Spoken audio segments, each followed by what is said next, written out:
Quote Retreat by Sandor. One quote, one reflection, one thought that could bring a moment of light and energy to your day. Join me as we take a look at today's quote. The quote is by Dale Carnegie. Born 1888, died 1955. It reads, first, ask yourself, what is the worst that can happen? Then prepare to accept it. Then proceed to improve on the worst.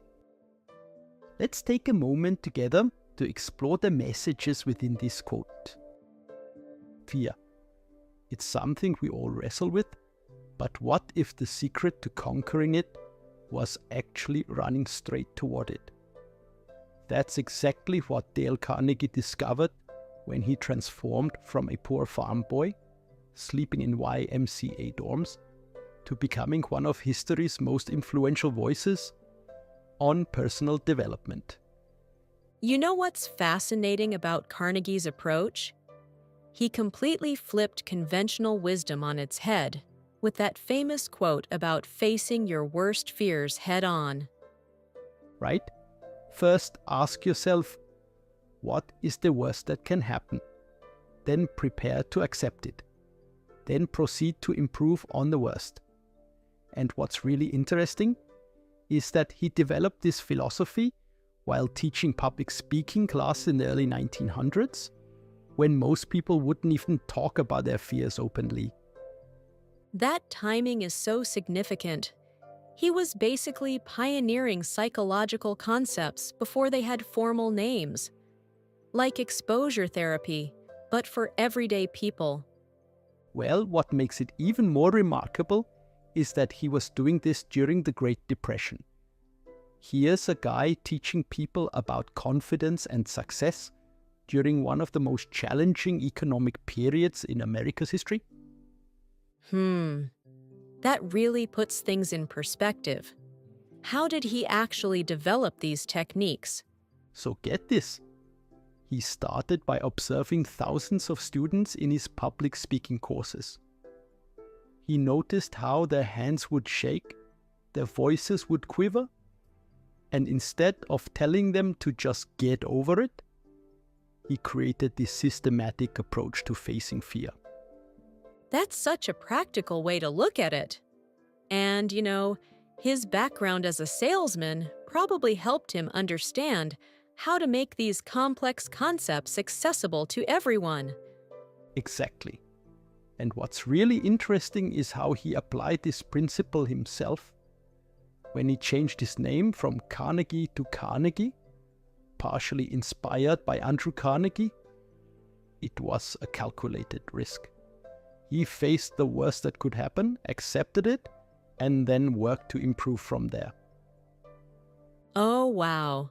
So he was really living his own philosophy. That must have given his teaching so much more credibility.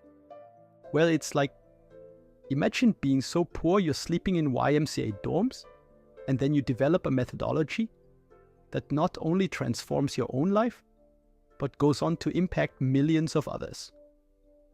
His book, How to Win Friends and Influence People, has sold over 30 million copies since 1936.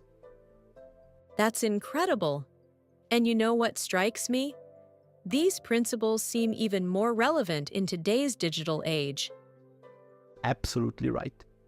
Think about social media anxiety, cancel culture, online bullying.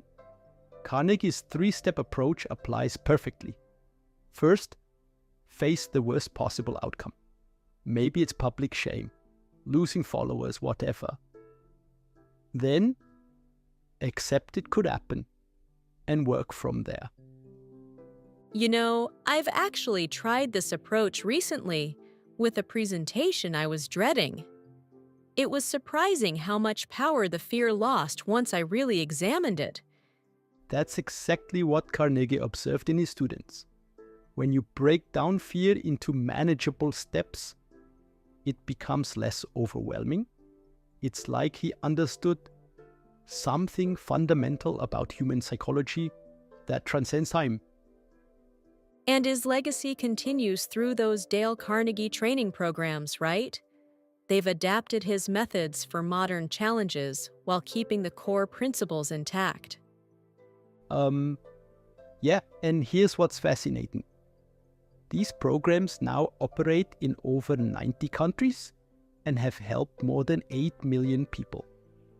That's pretty remarkable for teachings that started in a YMCA classroom. So, what do you think makes his approach so universally applicable? Well, I think it's because he tapped into something fundamental about human nature. Our fears often cause more suffering than the actual situations we are afraid of. When you really examine your worst-case scenarios, they're rarely as catastrophic as your anxiety makes them seem. That's so true. And it's not about eliminating fear. It's about putting it in perspective and using it as a starting point for growth. You know what else is interesting? Carnegie was really ahead of his time in understanding the mind-body connection. He saw how fear manifested physically and developed techniques to address both the mental and physical aspects of anxiety. That kind of holistic understanding really shows why his work has endured for so long. Looking toward the future, I think Carnegie's methods will become even more crucial. As technology advances and the pace of change accelerates, having tools to manage fear and uncertainty becomes increasingly important. And his simple but powerful approach, face it, accept it, improve it, gives people a practical framework for handling whatever comes next. You know, in the end, maybe that's Carnegie's greatest legacy. Showing us that courage isn't about being fearless, it's about having a systematic way to face our fears and move forward anyway. With that, we conclude this exciting episode. If you enjoyed this episode, I'd appreciate a like and a comment. Don't forget to subscribe. Thank you. Your support truly helps this channel grow. See you again tomorrow. Yours, Sandor.